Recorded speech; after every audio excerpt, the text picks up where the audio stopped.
அதுக்கப்புறம் எனக்கு ஒரு மாதிரி கொஞ்சம் கஷ்டமா இருந்தது. என்னடா இப்படி இருக்கேன்னு, படமும் சரியா போல, தோல்வி அடைஞ்சது.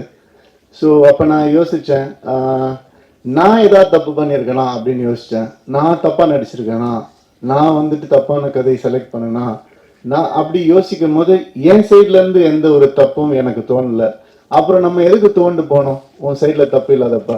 அடுத்த வருஷமே 3 ஹிட் ஒரே வருஷம், ரோமியோ ஜூலியட், பூலோகம், தனி ஒருவன், 3 ஹிட் கொடுத்தேன் நான். அது வந்துட்டு ஏன் அப்படின்னா அந்த ரியலைசேஷன் தான். வெற்றிக்கும் தோல்விக்கும் பெரிய டிஃப்ரென்ஸ் இல்லை. ஒருத்தர் தோத்து போய் துவண்டு போய் கீழே விழுந்துட்டாங்கன்னா அவர் தோல்வி அடைஞ்சவர்னு சொல்றோம். அது கிடையாது. அவர் திருப்பி எந்திரிக்காம இருந்தாதான் அவர் தோல்வி அடைஞ்சவர். திருப்பி எந்திரிச்சிட்டாருன்னா அவர் தோல்வியே கிடையாது.